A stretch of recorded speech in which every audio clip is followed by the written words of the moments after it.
अब हम थोड़ी सी बात करते हैं आर्टिफिशियल हाइब्रिडाइजेशन। आर्टिफिशियल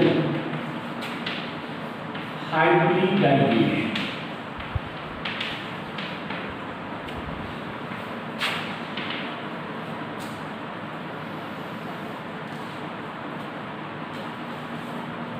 अब देखो, हाइब्रिड का मतलब होता है combination of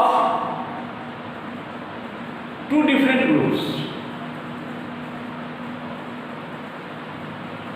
combination of two different species, combination of two different genera,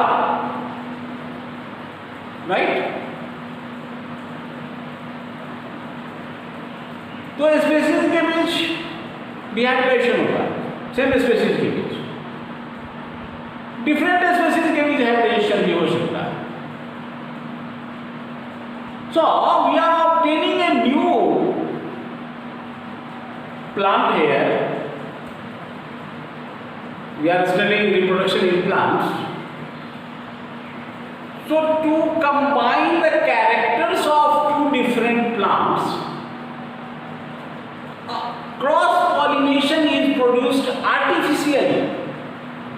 Human controlled pollination, desired pollination is carried out between two selected plants of same species, although it may be between the different species, but whether it will be compatible or not, that puts a question. Usually we are performing artificial hybridization to combine the characters of two superior plants of same species, ठीक है ना? यानी हम इसमें desired cross pollination कराते हैं। हम लोग देखे हैं कि there are different agents which are involve in cross pollination, but that cross pollination is a chance phenomena, it is not selective. Artificial hybridization is the selective cross pollination performed by human beings to get the desired plant, to obtain desired products. समझे ना? दो desired plant को cross करा, यानी selective cross pollination है। So what are the different states of artificial hybridization? First of all, the first state is emasculation. First state is emasculation.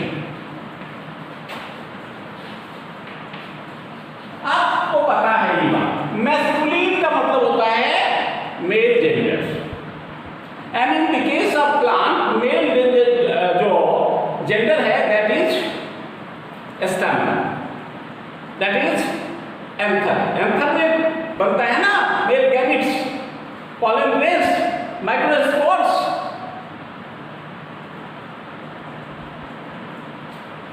So first of all, we have to select the plants, and then we have to remove the masculine part if the flower is bisexual. Unisexual flower है तब तो कोई बात नहीं, emasculation की कोई जरूरत नहीं पड़ेगी।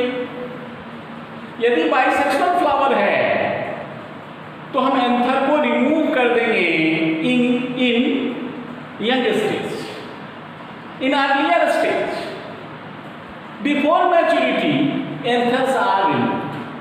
सो रिमूवल ऑफ एंथर जो है, removal of anther is called emasculation. Anther को तोड़कर फेंक दिया, स्टैमेंस को तोड़कर फेंक दिया। ऐसा क्यों किया? सेल पॉलिनेशन को रोकने के लिए, क्योंकि हमको क्रॉस कराना है ना, ठीक है। अब जिसमें से एंथर को हम तोड़कर फेंक दिए, इसका मतलब उसमें पिस्टिल बच गया, उसमें केवल फीमेल पार्ट बच गया, यानी उसका हमको फीमेल पार्ट लेना है, पिस्टिल लेना है, इसलिए हमने एंथर को तोड़कर फेंक दिया। समझे ना? सो removal of anther is called emasculation. जब इमैस्कुलेशन कर दिया तो अनडिजायर्ड पॉलिनेशन को चेक करने के लिए हम बटर पेपर के बैग से इसको कवर कर दें, ठीक है। तो दूसरा जो स्टेप है दैट इज बैगिंग। एक बार पूछ दिया था बैगिंग करते क्यों हैं, तो कहोगे बैगिंग करते हैं to prevent undesired pollination. Undesired pollination नहीं हो, हम जो चाहते हैं वही हो, that is why bagging is done. Bagging करने के बाद कुछ देर हम इंतजार करेंगे, कुछ दिन, till the maturity of the anther of the selected plant and the stigma of this plant. हम वेट करेंगे, जब एंथर और स्टिग्मा दोनों मैच्योर हो जाएगा, देन हम क्या करेंगे, डी बैगिंग करेंगे, इस बैग को हटा देंगे, डी बैगिंग। डी बैगिंग इसलिए किए कि आपको हमको क्या करना है, पॉलिनेशन कराना है, क्रॉस पॉलिनेशन कराना है। तो डी बैगिंग कर दिया मतलब बैग हटा दिए और डिजायर्ड पॉलिन ग्रेन, सेलेक्टेड जो प्लांट है उसका pollen grain, mature pollen grains are dusted over the female part of this plant, over the stigma of this plant। तो अब हम क्या कर रहे हैं, डस्टिंग कर रहे हैं।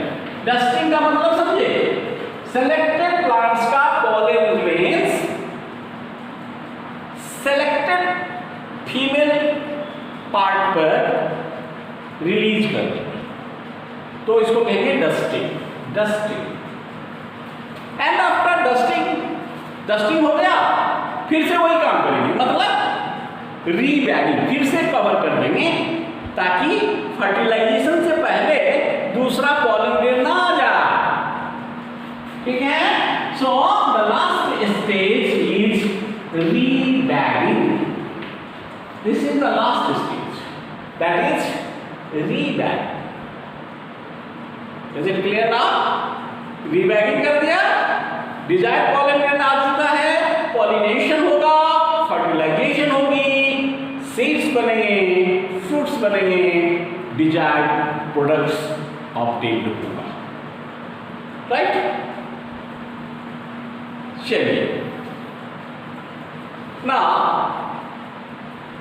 द नेक्स्ट टॉपिक जो हम डिस्क्राइब करेंगे that is pollen pistil interaction, ठीक है। तो पॉलन पिस्टिल